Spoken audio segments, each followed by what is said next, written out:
So hello mga ka-chillax, welcome to my YouTube channel. So kung bago pa sa YouTube channel, don't forget to like, comment, and subscribe. So ito, meron na naman tayong bagong unit, no? Nakikita nyo dito sa aking likuran.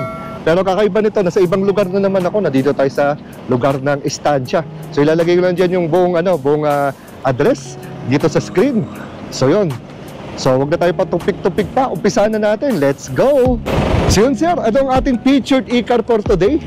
Hi mga ka-chillax, my name is Ryan, sales manager ng Wuling MUPH. Ang ating current na i-features natin ngayon is Wuling Starlight 510 km. Yun, 510 km. Layo pala ng range nito sir, no? Yes. Yan, ano mga basic specs natin sir, bago natin Basic ikutan? specs sir, range 510 km and battery capacity is 54.4 and ang maximum power niya is 100 kilowatts na. 100 kilowatts, wow. Grabe, no? Di napakatuli nito, no? Yes. Yeah. Top speed, 160. 160, grabe. Sir, umpisa muna natin sa exterior. Ano ba makikita natin sa harapan, sir? Exterior, kung mapapansin nyo, meron na siyang camera dito. Itong si Wuling Starlight is meron na siyang 360 camera. 360 camera. And kung mapapansin nyo guys, yung design niya, sobrang define niya. Ayan, may mga curve dito. Oo nga, yun nga. So, pang-aero na rin talaga siya. So, pambasag hangin pag kukunin mo yung top speed. Oo, di ba? Parang may ano yan eh. Parang may silbi yan eh. Hindi lang yung forma lang eh. Then yung sa design naman, ang lahat ng ilaw niya is LED na lahat. LED. Yan. Tsaka parang ganda ng ano, no? Yung parang design niya dito. Yes. No? Oh, tapos dito sir, ano ito? Mga parang ano? Fog light. Fog light naman niya. Yes. Ganda rin ng itsura, oh. Talagang napakalupit. Ang forma. Tapos syempre, logo ni Wuling. Ano ba sir ang sukat ng gulong natin? Then naka-mags na rin tayo, R18, 215, and 50. Ayun. R18. Ayun, 215 by 50 R18. Pati mags, ang ganda. Ano bang braking system natin nito sir? Braking system? ABS na rin siya. ABS na rin. So disc brake na rin ba siya? Disc brake na rin siya, front and rear. Yes. Equipped with ABS na rin po lahat. With ABS, so talagang safe, no? Ito naman sir, retractable. Yes. Side mirror. Na rin yan. Tapos naka-power window na rin, syempre. Naka 360 ta sir, no? Naka 360, yan. Para mas safe dalhin. Tapos ang kanyang door, tapos may parang parang may chrome lining, silver lining dito para lumabas yung tunay na kulay niya. Para hindi siya purong itim lang. Yes. And naka-mags na rin siya. Naka-mags na. Ito, mags na to, no? Mags na po. Mags na to mismo. Parang ang kapal ng kaha, sir, no? Hindi siya manipis, no? Kapal ng kaha nito. Sa likod naman, talagang parang sporty yung design niya. Sporty, tsaka parang yung bruskong dating. Yes. Parang naalala ko yung mga ibang brand dito eh. So, di ko lang pwede magbanggit eh. Basta iba yung sa mga gasoline cars. Yes. Yung mga katulad siya, yung mga pang Brusco. Mga ginagamit nila Nicolas Cage. Yeah. Sa mga palabas na natin buksan ng ating trunk. Yun, no? Sa pwedeng through remote, pwede ring manual, may pindutan din dito. Sa loob. Sa loob. Ayun sir, pansin ko, napaka-lawak ng trunk space, no? Parang ilang balikbayan ng boxes tayo dito. Puro kasya dito, mga 3 bagahe. 3 bagahe na malalaki. Or maleta. Maleta, no? Napahiga. Pahiga siya. Dalawang pa ganun, sa pa ganito. Tapos meron na rin siyang lagayan ng mga basic tools. Ayun, basic tools. Ayan, since na pinakita mo, ano bang ating charging port nito? Ang charging port natin is GBT, AC tsaka DC. AC tsaka DC, ayan. So wala na siyang dito extra wheel, no? Wala na. So ano lang siya, yung target? Tar sealant. Inflator na. Tsaka inflator. So kasama na yun, sir, pag binili? Yes, kasama na. Ayun. Lapad, no? Very spacious. Dami pwedeng lagyan. Tapos, siyempre may mga sensor siya. Saka reflector lang to sir, may sana sa ating rear bumper. So ito sir, ayan full EV ba? Yes. Ito yung charging port niya. Ito yung AC. Ito yung DC. GBT port. GBT port. Yes. Sige sir, sa naman tayo? Sa loob. Sige sir. Interior.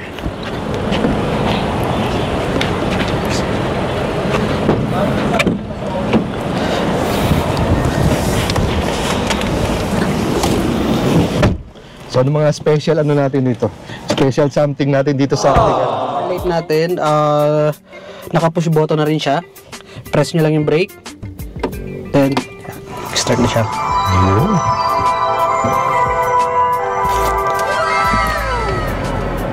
Tapos pansin ko yung sa sa handle niya, no? Nandiyan yung mga pindutan. Yes, meron na itong cruise control, dito rin yung volume, pag-adjust, pag-answer ng mga call nyo. So, para wala nang hassle.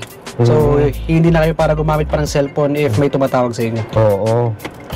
And maganda sa kanya, pagdating naman po sa screen, naka-Android head unit na rin po siya. So, pwede kayo mag-YouTube, Netflix, or mag-music using Spotify. Sana all. And makakapag-navigation na rin kayo dito like Google Map or Waze. Yun sir, ang ganda ng nito, no? Ng dashboard. Ang lapad din, tsaka ang haba. So, ilan ang Airbag, dalawa.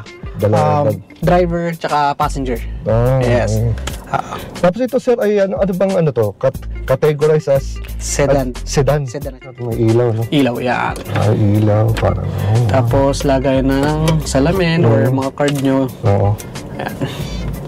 Tapos meron din siya ditong salamin na rin. Sabay, so, para may ilaw din. makeup. Ayun, pag-retouch, Mga passenger, oo. Oo. Ganda, no? So yung mo sir, yung upuan mo, ano ba yan? Power din? Power ba yung upuan mo? Yes. Seats? Electronic na rin. Ilang ito. way yan? Tatlo. Mga 3-way? Okay.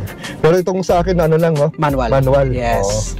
It's the usual, syempre, mga ganito, mga naka-power na. Power window. Naka-all power na dyan. Power locks, power window. Tapos may dalawang cup holder na rin siya dito. Cup holder dito.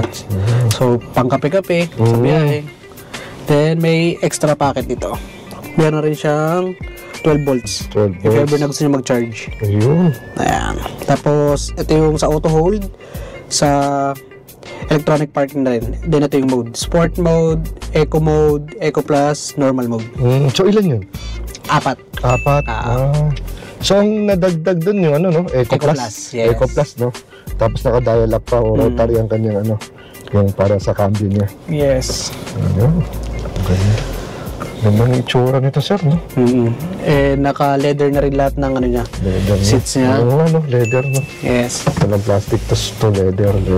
Ganda ng yung wood finish nito, ang ganda. Talagang nagbe-blend, no? Ang maganda dito, hindi, akala mo lang may plastic, pero leather. Yes. Leather. Tapos to, ganda rin. Tapos may cup holder, may bulsa, may seatbelt. Sa likod, parang no? Ang luwag. Lipat tayo sir sa likod. Lipat tayo sa likod, mga ka-chillax, oh. So yan, ang luwag, oh. Grabe. Yeah. Grabe yung legroom to. Luwag. Parang sa isang sedan. Sarap. Yan. Tapos dito naman sir, sa may sariling bench yung mga pasahero sa likod. Yes. So talagang lalamigin yung nasa likod. Tapos may dalawa ding USB port para sa passenger na gustong mag-charge. Then extra pocket. Yan. Ganda, no? Ganun din. May wooden panel. Naka-leather dito. Yan, ganda. And sa height ko naman, 5'5". So sobrang spacious talaga siya. Ayan. Lalo sa tingnan mo. Layo pa, pati dito sa Headroom. Siguro mga 4 inch pa to. Oo. So, sa height ko na 5'5". May sariling ilaw din dito. Buwalag, LED na rin yan. LED na. Ay, make ng ng leather seats niya. Ganda din. Solid talaga yung pagkakatahi. So, yun. So, itong natin sir, itong ating Starlight. Ilang variant ba to? Sa ngayon, isa pa lang. Isa pa lang? Tapos yung colors available? Ang color na available natin is, ito yung black. Meron din tayong red. And yung isa is champagne gold. Para siyang cream na nag-gold. Ayun. So, mas gumaganda yung kulay niya pag naarawan lalo. Regarding naman sir sa warranty. Sa warranty naman natin guys, meron tayong 8 years na warranty para sa main battery and 3 years naman para sa vehicle. And then sa presyo naman, ang SRP lang nito is 1.483. So may discount pa yun guys. So imagine nyo guys, sa ganitong sasakyan na murang halaga is double na presyo.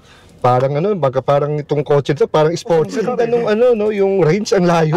Pwede ka na mag-Baguio, no? 510. 510, layo na rin nun. Tsaka sulit na sulit kasi mostly mga ganitong medyo malalaking kotse na mukhang sports car. Medyo may kamahalan pa. Nag-range ng mga 1.6 pataas. Oo, pero ito medyo mas mababa compared dun sa iba.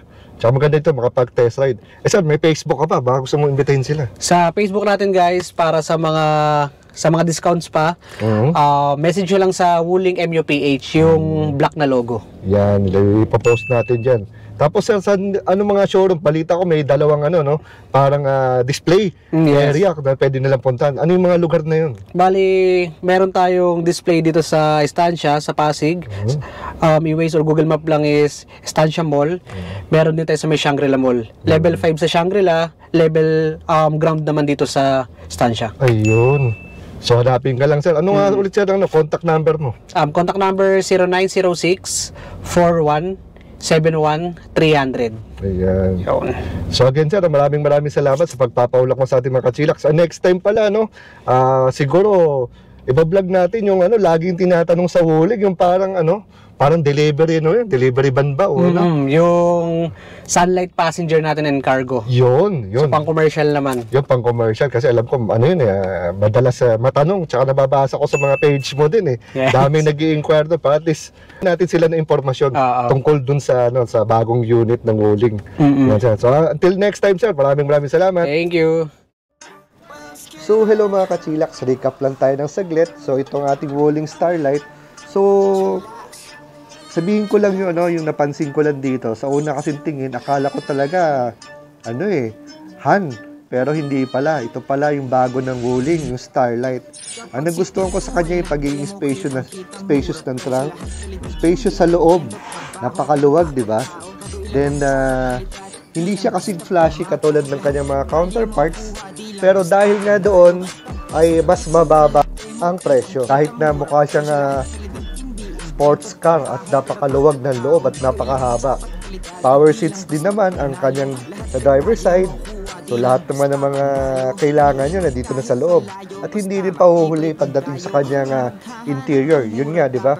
Yung leather, then may touch of class din ang loob. So yun. So sa ating next vlog ay quick test ride tayo. Kung ano bang pakiramdam na makapag-drive ng isang Wuling Starlight.